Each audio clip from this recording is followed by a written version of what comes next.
Hi, you're watching Reddit Confessions, and what you're about to hear isn't a breakup story. It's a wake-up story. The room was silent for exactly 3 seconds after she said it. Not the stunned kind of silence. More like the smug kind that wraps around a room when everyone else already knows the punchline. And you're just now realizing you're the joke.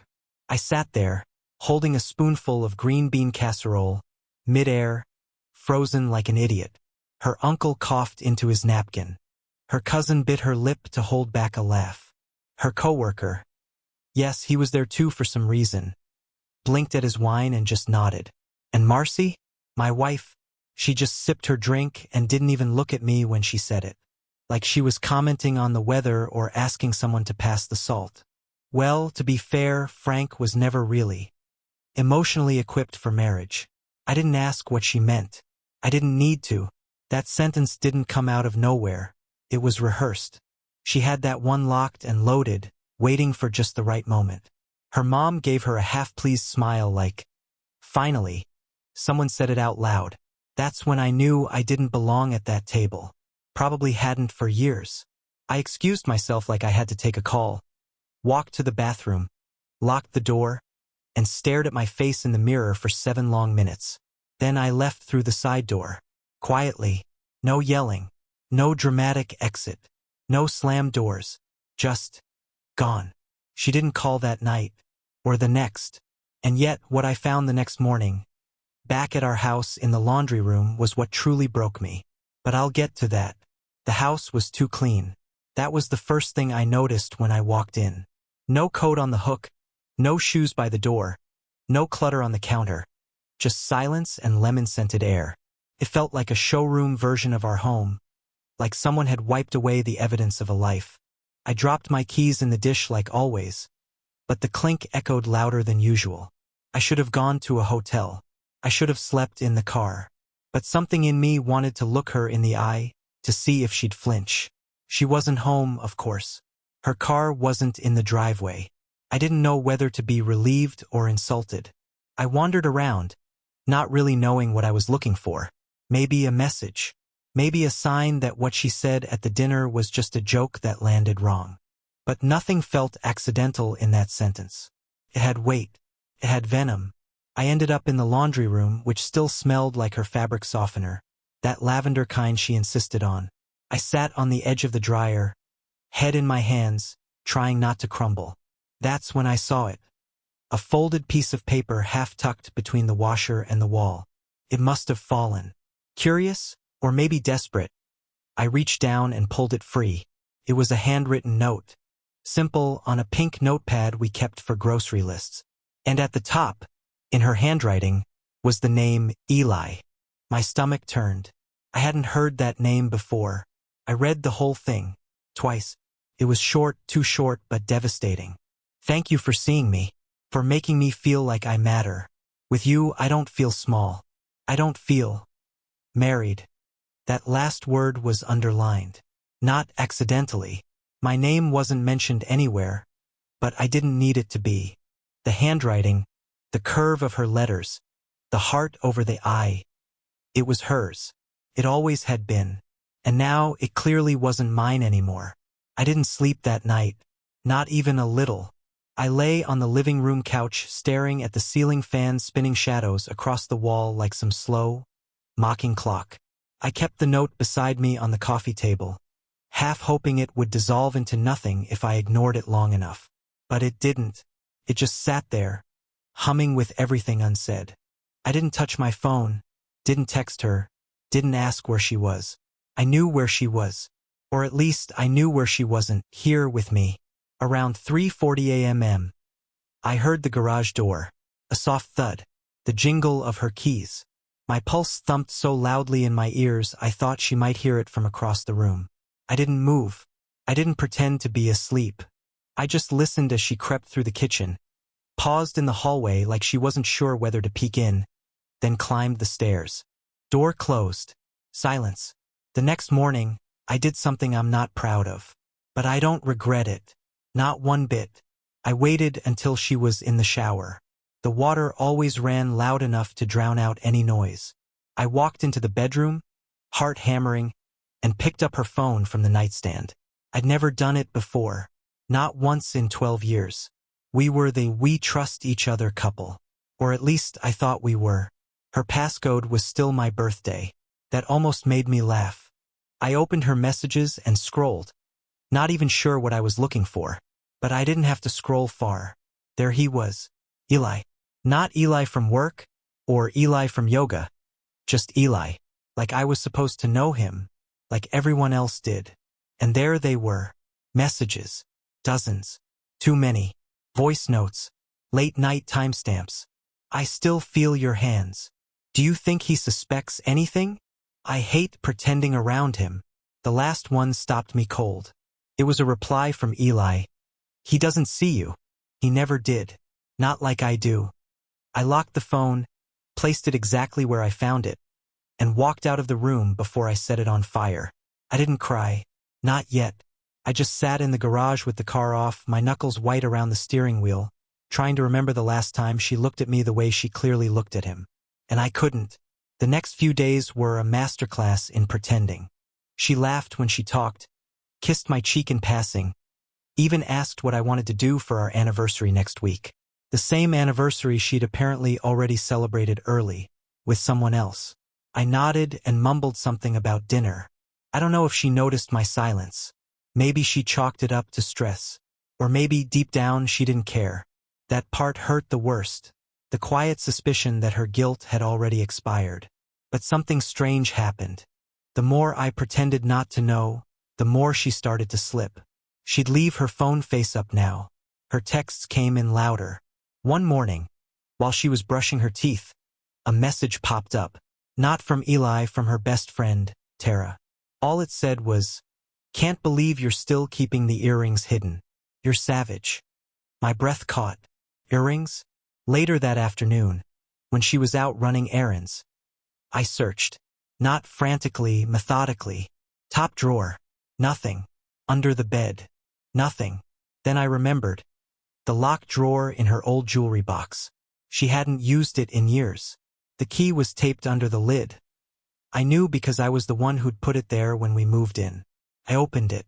Inside was a small, black velvet box. Not the one I gave her 3 anniversaries ago. A new one. Sleek. Unfamiliar. Inside it were teardrop sapphire earrings. Gorgeous, expensive, and very much not from me. Tucked beneath them was the receipt. I almost laughed. 2 airline tickets to Seattle. One for her. One for Elijah Grant. Departure date? Our anniversary. The same weekend she told me her company was hosting a women's leadership retreat. I stood there for a long time, the receipt trembling in my hand. It wasn't just the earrings or the lies. It was the effort, the coordination, the ease with which she had erased me from the plans of her life. But that's when my mind stopped spiraling and started sharpening. I realized something powerful. If she could be that good at pretending, so could I. I spent the next few days acting like a man with no clue, the same clueless man she clearly thought I'd always been. I told her I'd booked us a dinner for our anniversary. She smiled, clearly uneasy, probably already crafting a story about how urgent work things would pull her away. But I had no intention of going to that dinner. And neither did she. That night wasn't about celebration, it was about exposure. The restaurant I chose was just a little too far from her supposed retreat center. A high-end place downtown she always said was too stuffy and overpriced. I made the reservation anyway, under her name. I even arranged flowers at the table and asked the host to call and confirm with her directly. When she got the call, her reaction was priceless. A moment of panic on her face, then a sudden, saccharine smile. "Oh, I completely forgot," she said. Phone to her ear. "Yes, tell them we'll be there." She hung up and turned to me with a forced laugh. "You're really pulling out all the stops this year, huh?" I just nodded and asked what dress she'd wear. She said she'd figure it out. But I already knew what she'd wear, the red one. The same one she wore the night we met. And again the night she kissed me like she meant forever. The difference was this time, she wouldn't be wearing it for me. I pretended to sleep that night. At 4:42 a.m. I heard the suitcase wheels bump softly down the stairs. I heard the whisper of her phone, the click of the door, and the faint squeal of tires. I waited until the garage light turned off. Then I got up, grabbed my own keys and drove downtown. But I didn't go to the restaurant. I went somewhere else. Somewhere she never expected me to be. I went to my brother Owen's place. The one person I had never brought into our marital drama. He opened the door in pajama pants and confusion. But when I showed him the receipt, the messages, the earrings, the whole story, his expression changed. I didn't need revenge. I told him. I needed truth, documentation, clarity, and help. Because while she was off clinking glasses with Eli under soft candlelight, I was writing a letter. One she would find taped to our front door when she returned. And the last line would read, "I'm done being your placeholder. From now on, I disappear on purpose."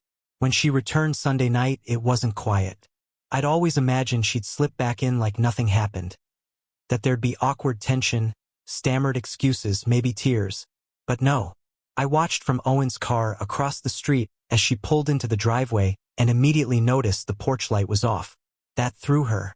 She stepped out in heels, red dress slightly wrinkled, suitcase in one hand, phone in the other. She didn't even look tired. If anything, she looked irritated. Like she was bracing for a minor inconvenience, not an unraveling. She climbed the steps and saw it. The envelope taped dead center on the front door. Her name in block letters. I didn't write much inside. I didn't need to. The real evidence was already gone, the earrings, the note, the printed screenshots. But I left one photograph. One that Owen took earlier that day. It was of me, standing in front of the storage unit I'd rented, with all of my belongings already locked inside. The house? Empty of me. The bank account? Split and secured. The keys? Changed. She read the letter on the porch. I saw her stop halfway, clutch the paper like it had burned her fingers, and glance around, suddenly aware she wasn't alone. Her eyes scanned the dark street, probably wondering if I was watching. I was, but she didn't know where. That's when the panic set in. She tried the doorknob. It didn't turn. She fumbled through her purse for her keys, tried again. Nothing. Her phone lit up as she tried calling.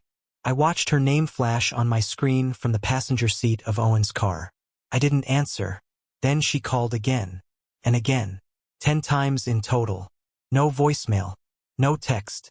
After a while, she just sat down on the porch, dress pooling around her, hands shaking. I could see her breathing through her nose like she used to when she was trying not to cry at family dinners.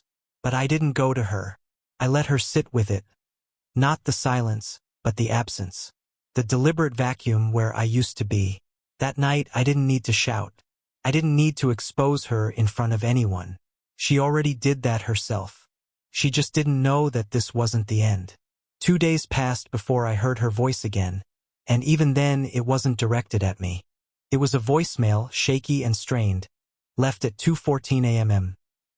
"Frank, please. This isn't how we fix things. You disappeared. That's not fair." Her voice cracked near the end. Not enough to convince me it was real, just enough to remind me how often she used to cry to win arguments. I didn't reply. Instead, I opened my laptop and started writing. Not a revenge post. Not a hit piece. Just the truth. I didn't name names. I didn't even mention the affair directly. I told the world, or rather the small online support group I just joined, that I'd been erased from my own marriage. That I'd spent years folding into the background while someone else took up all the space. I explained how she smiled when I handed her my sacrifices like wrapped gifts. How she rehearsed indifference while I rehearsed loyalty. I wasn't dramatic. I was just honest. And apparently people were hungry for honesty. It started with a few comments. Then hundreds. Then emails. Not pity, empathy. Stories from people who had been through the same slow, suffocating unraveling.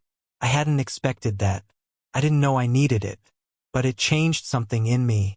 I wasn't alone. That's when she panicked. Tara messaged me first. "She's freaking out. Says people at work are whispering. Did you post something?" No names. No details. Just the truth. Then came the email from Marcy herself. 3 paragraphs of confusion, apology, and defensiveness all tangled into one mess of digital desperation. Why are you doing this to me? I thought we could talk like adults. I made a mistake. But you're humiliating me. No, I thought. You humiliated yourself the moment you chose someone else and smiled while doing it. I simply stopped covering for you. What she didn't know was that people had already started piecing it together. Not because I told them, but because she had left breadcrumbs everywhere. That red dress, the business trip lie, the coworker she barely knew. It was all there. And now so was the fallout. I never answered her email. Not because I hated her, and not because I wanted to make her suffer. I didn't respond because there was nothing left to explain. She knew exactly what she had done, and now, for the first time, she was being forced to sit with it without me playing emotional janitor. I wasn't going to sweep up the pieces she'd so carelessly smashed. I stayed with Owen for another week. He offered his spare room indefinitely, but I needed my own space. Somewhere quiet, somewhere unrecognizable. I found a rental 2 towns over, nothing fancy, but it had a view of a small lake and floors that didn't creak under guilt. I bought mismatched furniture. I stocked the fridge with food I liked, not the health shakes and almond milk she always insisted on. I started sleeping better, deeper. Then one morning, a message popped up on the support group thread I'd posted in weeks earlier. Someone had replied, "Your story gave me the courage to leave." Then another, "I thought I was crazy until I read what you wrote." I sat there staring at the screen, realizing I hadn't just escaped. I'd helped others find the door too. I didn't go back to Marcy. I didn't answer her final voicemail, the one where she said she didn't mean it like that and that we should just talk. I'd finally learned the difference between being a husband and being an emotional hostage. And that lesson? It was worth every ounce of pain it took to get there. Last I heard, she was taking time to reflect, whatever that means. I don't wish her harm. I don't wish her anything at all, really. I just wish myself peace. And for the first time in years, I think I actually have it. Have you ever witnessed or experienced a single moment that changed your life forever? Don't forget to like, share, and subscribe to Reddit Confessions.